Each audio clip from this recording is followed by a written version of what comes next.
Yo, what's going on, guys? It's your boy Squeegee back with another Torchlight Infinite video. And today I wanted to go over a farming strategy that we were doing on stream. If you caught the stream, then you know exactly what I'm talking about because we were doing it for quite a while.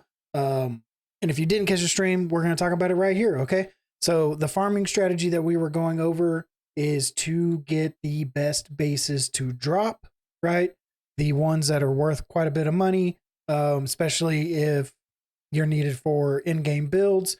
Now it is still a little bit of a gamble because not all of the best bases are worth a whole lot of money right now because there aren't builds based around those bases.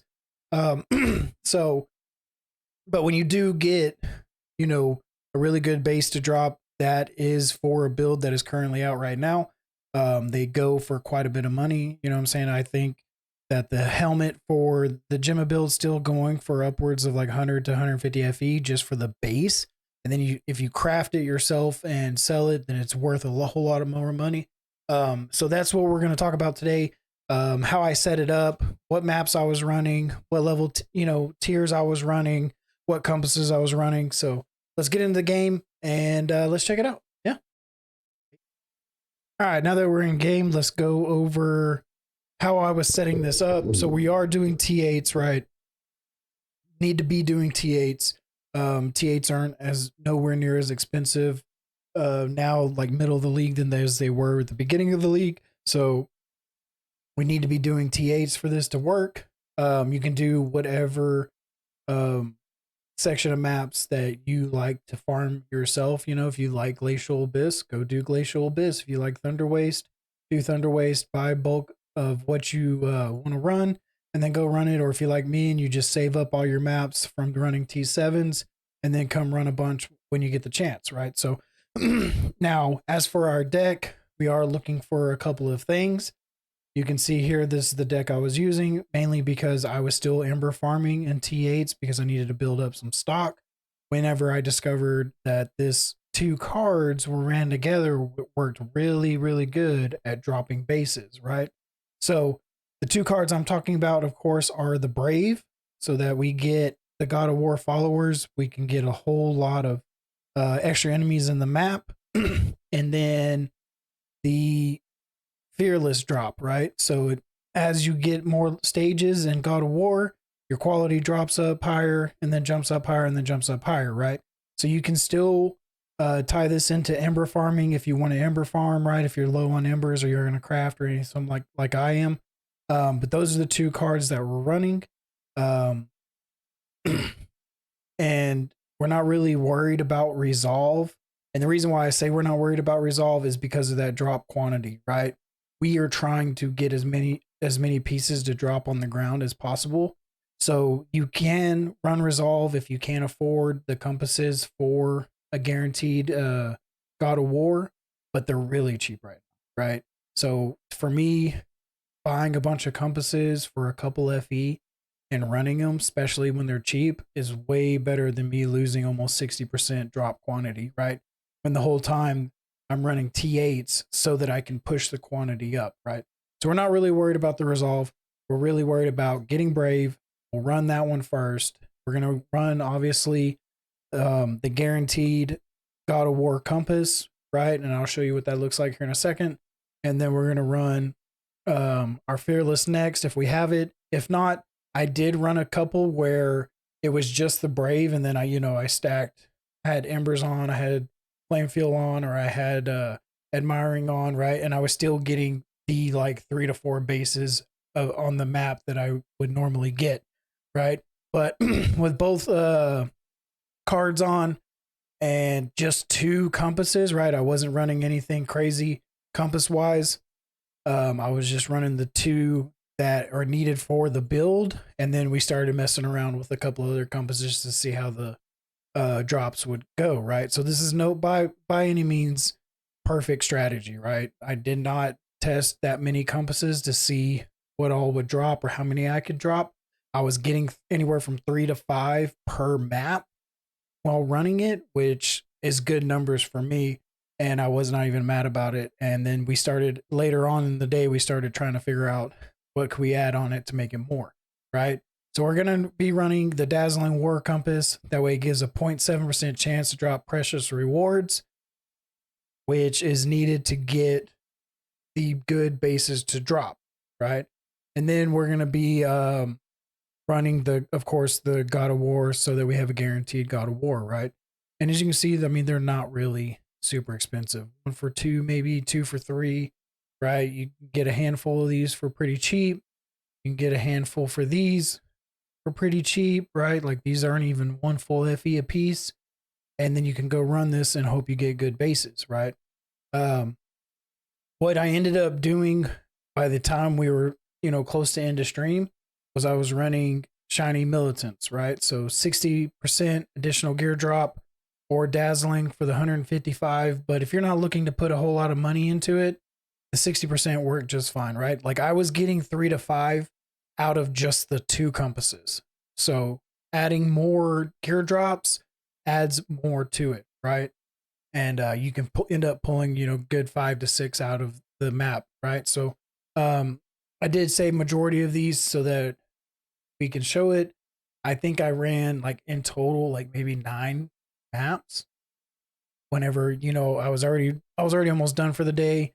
Was done running T8s. I was like on my last couple of ones before I needed to rebuy, and I was calling it a day. And this is everything that we got to drop within a couple of maps that I was running and a couple of compasses just to test this, right? So it works really good, right? I'm pulling like 3 to 4 out of every map that I was running, and guaranteed that they're not all worth a whole lot.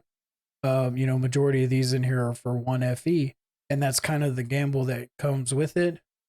But it wasn't really that bad because I'm still running T8s. I'm still making good currency. I'm getting a lot of embers. I'm getting all that stuff.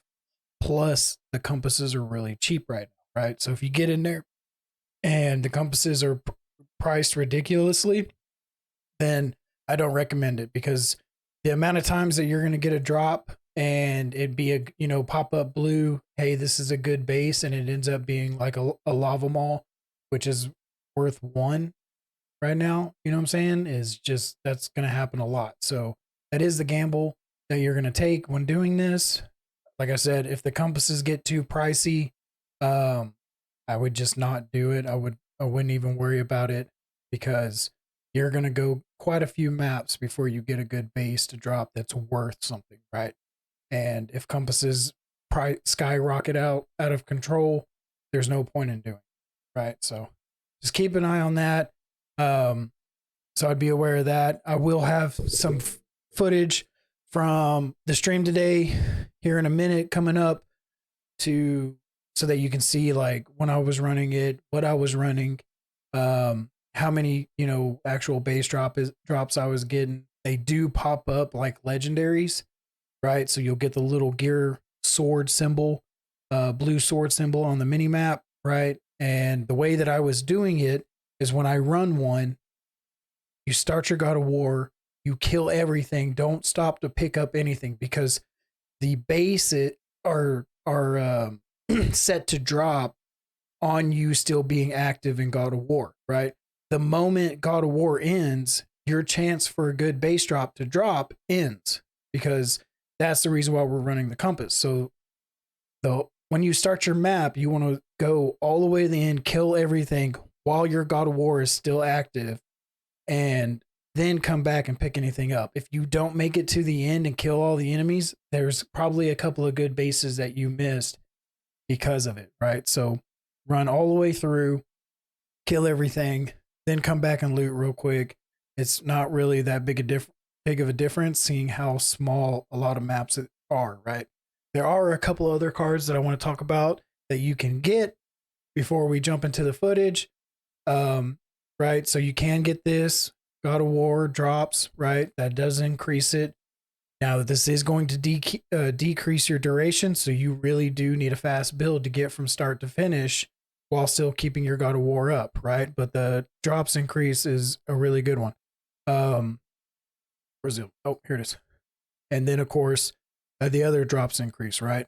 We're talking about an extra 52% drops, but you get this minus 30 duration. And the reason why this is bad is because if you can't get from start to finish, killing all the monsters while your God of War is active, then you are losing your base drop chance. Because as soon as the God of War ends, your chance to drop bases ends outside of your normal chance to drop bases, right? And if you've been running T7 or T8 maps without doing this strategy, then you know that your normal good base drops are slim to none, right? So that's the strategy. Like I said, I'll have some footage coming up right after this that shows how I was running them, shows the drops and everything else. So stick with that, right? And we'll check that out right now. All right, guys. So I sped these videos up a little bit so that we can get through this without taking all night. When we're, when we're rolling this, we're trying to get above 80% quality and rarity, right? So make sure that your build can handle negative modifiers like this. You know, when you get over 80, most likely you're going to have some kind of negative modifier going against you. You can see us rolling R2 or putting R2 compasses on our God of War guarantee compass, and then our percent for precious rewards, right? And then this is a very short map, so you can see that we blast through it real quick. We still got 3 out of this map, even for how short it is, right? Which is pretty nice just because of the size of the map. So the more monsters you can pack in, the more quality or rarity drop that you can pack on, and then really just how fast you just want to make sure that how fast you're going is good, right? You want to be making it all the way to the end and clearing all the enemies while you're still under your God of War before you go back and pick stuff up, right? If you stop to pick some stuff up and then you don't make it all the way to the end and kill your enemies, it's really going to affect how many drops you get, because we're increasing our percents of drop for precious rewards only when we're on God of War, right? So there's another map that I ran, right? We still get a couple, like I think I get 4 or 5 out of this one. And you can see me just throwing random compasses on, right? So the last 2 can be random, whatever you have. If you don't want to spend any more currency on it, right? Just use what you got. If you want to, like say you got your Zeal card tied into it, you can tie your Zeal card in and get your embers farmed that way. It's no big deal. You can make good currency while you're doing that. But yeah, that's the video, guys. Thank you a lot for checking it out. If you have any questions or comments, leave comments down below. I do want to say that not all base, like high base drops, are going to come from this strategy. Some are locked behind other gear, like other um, mechanics or bosses, right? So if you're not finding like a specific if you're looking for a certain helmet or something like that just for your build, you need to make sure that you check where the drop source is, so that you're running the mechanic to give yourself a chance to drop it, right? There are some base drops that are locked behind God of Might, God of Hunt. There's some that's locked behind TA Traveler, right? So if you're looking for a certain one, make sure that you're doing the best strat you can to get the certain one that you're looking for if it's locked behind. But you can still get really good base drops from this mechanic, right? And it's really easy setup, and you can see I was doing like 3 or 4 or 5 per map, right? So that's the video. Thanks for checking it out. I hope y'all have a good one, and I'll see you on the next one. Make sure you like, comment, subscribe, and you can swing by the Twitch channel anytime you have any questions. If I'm live, right, we'll be blasting maps and trying out some more farming strategies, and then keeping you guys posted as we find new stuff. Much love. Peace.